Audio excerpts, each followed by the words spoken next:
का दाना आपको भगवान शंकर के शिवलिंग पे समर्पित करना है।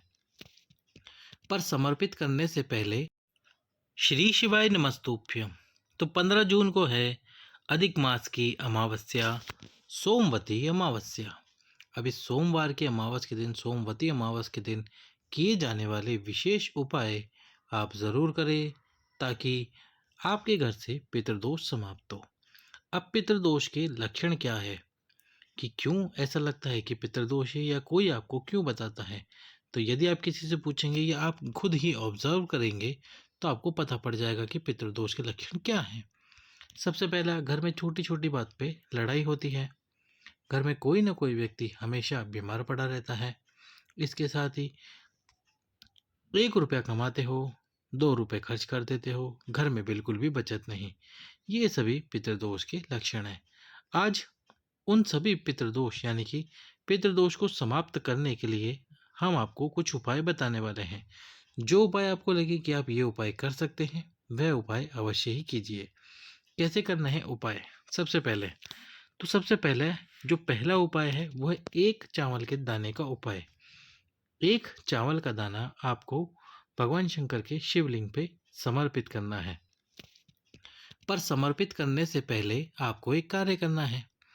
वो जो 1 चावल का दाना है, जैसे कि सोमवार की अमावस्या है, तो आप क्या करें? सबसे पहले तो रविवार के दिन रात्रि में ही आप उस 1 चावल के दाने को आपके घर में जो पितरों का स्थान है, जहाँ पर आप पानी पीने का रखते हो, जहाँ मटका है, जहाँ आप मटका भर कर रखते हो, वो स्थान, वहाँ पर एक प्लेट में 1 चावल का दाना रख दीजिए। रात्रि को पूरी रात्रि उस चावल के दाने को वहीं पर रखे रहने दीजिए। साथ में 1 कलश जल भर कर रख दीजिए। अब सुबह उठकर स्नान आदि कर उस चावल के दाने को और 1 कलश जल को अपने साथ लेकर जाइए। शिव मंदिर में जाकर भगवान शंकर के शिवलिंग पे सबसे पहले जल समर्पित कीजिए। जल समर्पित करने के बाद में आपको क्या करना है? वो चावल का दाना शिवलिंग पे समर्पित करना है और बाबा से प्रार्थना करनी है कि हे भोलेनाथ, हमारे घर में यदि पितृदोष है तो उस पितृदोष को समाप्त करो, हमारे पितृ प्रसन्न रहे और वे हमें आशीर्वाद प्रदान करें। ये हो गया पहला उपाय, जिसमें आपको 1 चावल का दाना लेना है। दूसरा जो उपाय है वो है 7 चावल के दाने वाला उपाय। इसमें क्या करना है? 7 चावल के दाने आपको लेने हैं। सुबह सुबह ही ये उपाय करना है। आपके घर में फिर से वही पितरों के स्थान पर चावल के दानों को रखना है थोड़ी देर के लिए, 5 मिनट के लिए या 10 मिनट के लिए। चावल के दाने वहाँ रख कर फिर आपको क्या करना है? थोड़ी देर बाद उन चावल के दानों को उठा लेना। उठाकर यदि आसपास बेलपत्र का वृक्ष है तो उस बेलपत्र के वृक्ष के नीचे वो 7 चावल के दाने समर्पित कर देना। अगर बेलपत्र का वृक्ष नहीं है तो भगवान शंकर के शिव मंदिर में जाकर दक्षिण दिशा में खड़े होकर शिवलिंग पे वो 7 चावल के दाने समर्पित कर देना। 7 चावल के दाने समर्पित करके अपनी कामना बोलना और आपकी कामना आपके घर से पितृदोष निवारण की। ये कार्य आपको करना है 7 चावल के दानों से। तीसरा जो उपाय है वो है 1 नारियल के गोले वाला उपाय। अब ये उपाय कैसे होता है? तो क्या होता है, नारियल का जो गोला होता है, जो सूखा हुआ नारियल होता है, हम आपको इमेज में दिखा के समझाते हैं। तो अब आप देख रहे हैं ये एक सूखा नारियल। इस प्रकार का आपको एक नारियल लेना है। उसके पहले आपको आटे को सेक लेना है। आटे को सेक कर जो पंजरी बनाते हैं हम, वो पंजरी वाला प्रसाद बनाना है। अब क्या करना है? आटे को सेक कर उसमें शक्कर मिलाकर प्रसाद बना लेना है। फिर क्या करना है? ऐसा एक नारियल का गोला लेना। इसके बाद में इसको ऊपर से काट देना। इस प्रकार से ऊपर से काट देना और ये जो अंदर का खाली हिस्सा है, इसके अंदर आपको क्या करना है? इसके अंदर आपको वो पंजरी का प्रसाद बनना है। अमावस्या वाले दिन ही कार्य करना है। पूरा भर जाए तब आपको जो ऊपर का हिस्सा हमने काटा था उसको इस प्रकार से वापस रख देना है।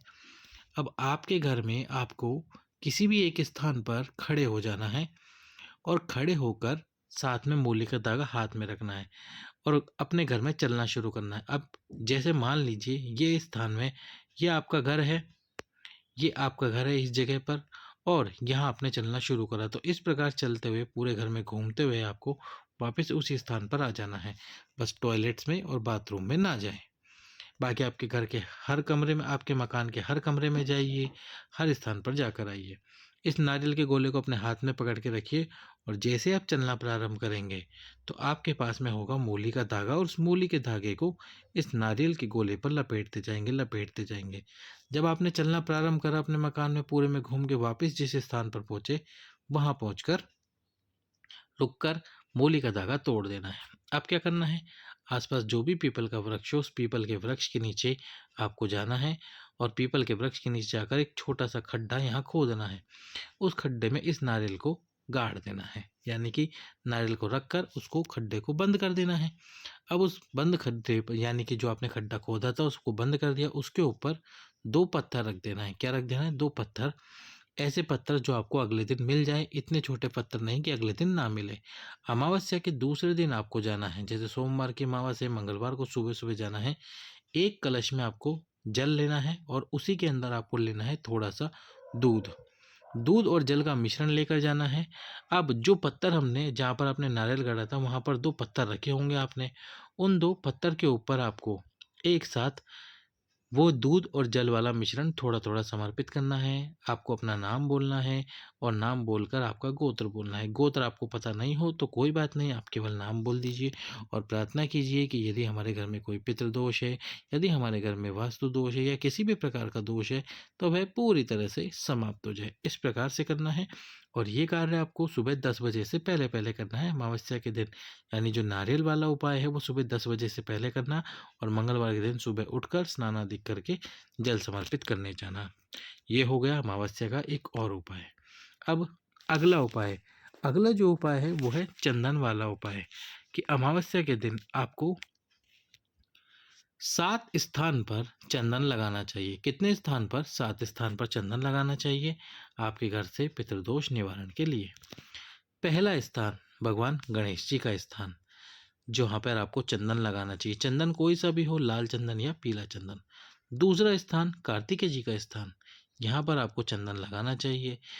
तीसरा स्थान माता अशोक सुंदरी का स्थान, यहाँ पर आपको चंदन लगाना चाहिए। चौथा स्थान माँ पार्वती, माँ आद्यशक्ति, माँ जगत जननी का स्थान, यहाँ पर चंदन लगाना चाहिए अपने पितरों का स्मरण करते हुए पितृदोष निवारण के लिए। पांचवा स्थान भगवान शंकर का शिवलिंग, यहाँ पर आपको चंदन लगाना चाहिए। छठा स्थान जो शिवलिंग के ऊपर जलाधारी होती है, उस जलाधारी के ऊपर आपको एक चंदन की बिंदी लगानी चाहिए। अब आपका ये जलाधारी ना हो तो आप भगवान शंकर की 5 बेटियों का नाम लेकर, जया, विशरा, शामली वाली, दौतली और देव, इन सब का नाम लेकर शिवलिंग पे चंदन लगा दीजिए। सातवां स्थान, छठा स्थान हो गया। सातवां स्थान कौन सा है? ये जो नंदी जी के 2 सींग हैं, इन सींग के ऊपर आपको पितृदोष निवारण के लिए अमावस्या के दिन सुबह सुबह चंदन लगाना चाहिए। इस प्रकार से आपको चंदन लगाना है 7 स्थान पर और चंदन लगाकर प्रार्थना करनी है कि आपके घर से पितृदोष समाप्त हो। अगला उपाय अमावस्या के दिन, तो अगला उपाय इस प्रकार से है। रविवार की रात्रि के दिन आपको ये कार्य करना है। क्या करना है? आपके पितरों वाले स्थान पर एक कटोरी में थोड़े से चावल, साथ में आपको रखने हैं 1 लौंग और उसके साथ में रखना है 1 बेलपत्र, अपने पितरों वाले स्थान पर रख दीजिए। अगले दिन यानी कि अमावस्या के दिन, सोमवती अमावस्या के दिन, गणेश जी का जो स्थान होता है शिवलिंग में, आप सभी जानते हैं सीधे हाथ पर, इस गणेश जी वाले स्थान पर वो सभी वस्तुएं ले जाकर समर्पित कर दीजिए। पितृदोष निवारण के लिए, पितृ शांति के लिए कीजिए ये विशेष उपाय। एक और उपाय, यदि आपके पास में कनेर का पुष्प है तो सोमवती अमावस्या के दिन 1 कनेर का पुष्प भगवान शंकर के शिवलिंग पर जरूर समर्पित कीजिए, पितृदोष निवारण के लिए, पितरों की शांति के लिए। तो इस प्रकार से कीजिए ये उपाय। वीडियो लाइक करें, चैनल सब्सक्राइब करके शेयर करें। हर हर महादेव।